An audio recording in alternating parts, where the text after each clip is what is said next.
Okay, YouTube, Midwest Box Trucking back with a quick informational video. Today I want to talk about what you should pay weekly for a box truck rental.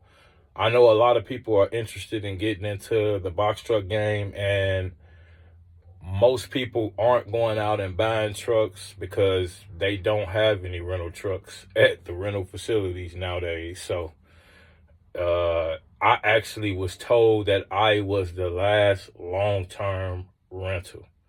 She said I got in at the perfect time. She said now the rate is $200 more weekly than what I'm paying. And she said, yep, you're the last long-term rental. So I was like, well, hey, what if I needed a second rental? And she said she could work that out. But yeah, as far as calling them now, and you guys will figure it out eventually who I'm going with. So I mean, I may as well tell you I went with Enterprise. Okay, and pretty much they gave me the best rate on a weekly and cent per mile. Ryder did give me a cheaper rate on the cent per mile, but they don't accept Progressive's auto physical damage coverage. So you end up actually spending $12 extra a day for your physical damage coverage. So I would have probably ended up, well, I definitely would have ended up spending more with Ryder, but they offer a reduced rate of $4.25 a week at 10 cents a mile, but then you have to factor in the $12 a day also because of the physical damage. So they would have been a little more expensive with Enterprise. And like I tell you guys, negotiate. I actually negotiated my box truck rental rate. Initially, I was told a rate of $500 and between 18 and 20 cents a mile. She didn't know exactly how much the cent per mile would be. She had to speak with her supervisor. And then when she looked at how long I had been in business, she told me, well, hey, maybe I could get you a business account, at a reduced rate. So she came back with a rate of $4.35 a week at 17 cents per mile. And I'm like, phew, that's steep. So, she said, well, hey, if I could get you $4.25 a week at 17 cents per mile, would you, take that? And I said, yep, that would definitely help. So she spoke with her supervisor, and pretty much they told me that everything was a go. So they gave me $4.25 at 17 cents per mile, which would be cheaper than Ryder $4.25 at 10 cents per mile, due to the fact that I don't have any daily physical damage coverage. They pretty much accepted Progressive's, coverages. So that worked out pretty good. But yeah, so you kind of got what Enterprise is giving me, but warning, if you try to get that rate from them now, I'm thinking you're gonna be looking at $550 or more.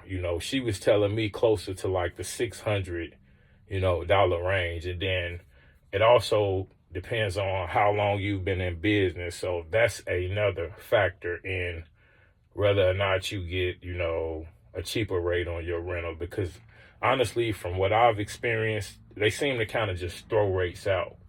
And it's kind of, once again, up to you to say, well, hey, that's kind of how I did. When they told me the initial rate, I explained to them like, hey, well, I'm just kind of shopping, quotes.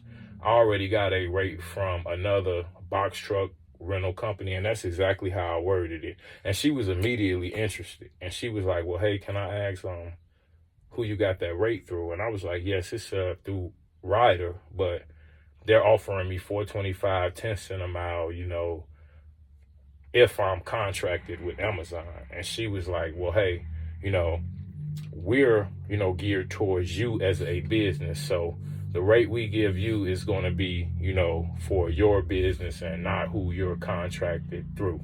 And I kind of respected that also, because why do I have to get a reduced rate because I'm contracted with Amazon? So now, no matter who I work or contract through, I get that same rate. So that's something to think about with the rider, as well as the extra physical damage coverage. So that's just something you might want to think about when getting a box truck rental. I also talked to Penske, 3 different locations, one out of St. Louis, one out of Indianapolis, and one out of the Chicagoland area. And each one wanted $650 to above $700 a week. So I think at the point I started shopping rates, Penske had already caught the wave, so their rates was already sky high. So needless to say, I didn't even think twice about going through them.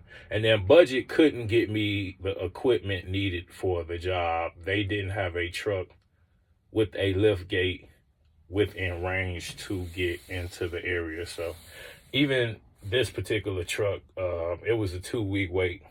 And like she said, I was the last long-term rental. They are doing short-term rentals, but yeah, on the long-term side, she said she doesn't know when they'll be renting, long-term. She said it's just not any trucks.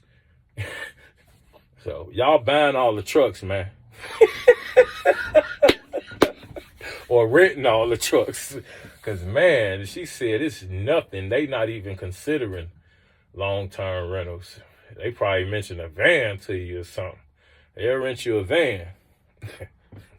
But, yeah, so that's kind of, what I'm thinking you should be paying, pretty much between $425 and $500 weekly, and between 10 cent and 20 cent a mile. Definitely trying to get closer to that 10 cent range. But like I said, if you're new in business or, with the demand for the trucks right now, you may have to take a higher rate per mile. That just may be what you have to do. So, but I would definitely try to stay between $425 and $500, and probably never above $2,000 a month. That's kind of what I'm trying to keep my cap at. I feel like that's kind of feasible. I don't want to get any higher than that. So about $2,000 a month max, and yeah, that's pretty much what I think you should pay for a weekly box truck rental, between $425 and $500 per week, between 10 cent and 20 cent per mile, no more than about $2,000 per month is kind of what, I'm thinking. So that's kind of a safe range. And like I said, right now you may be looking at a rate higher than that. It just kind of depends on, the deal you can work out with a box truck rental company. But like I said, negotiate. Like I would have been paying $500, probably 20 cents a mile, but I talked to the right person and she got it down for me. So, and it's still a little tax in there. I know today to get it out the door, I paid $14.35 and some odd change. The $1,000 being a security deposit, you get that back when you take the truck back, but you got to put that down. So yeah, it was like $14.35 to get her out the door, and they pretty much require you to bring it back with whatever amount of gas they have in the tank. So that's kind of that video. I just wanted to touch on that, what you should be paying for a weekly box truck rental. And yep, I should be hearing something back from Amazon Relay here shortly. I got my application in earlier today, so we'll see how that works out. Everything should be good, but you never know. You always got to kind of plan for the worst. So we'll see. Either way, I'm going over the road in a few days too, and I think tomorrow I'm going to jump back in my Sprinter and run a couple of those with the company I got that leased on too. That way I may not even have to, end up getting factoring services if I could work this out right. I don't know. Don't quote me on that. But you guys stay safe out there. Take it easy and have a good one. I'll talk to you soon.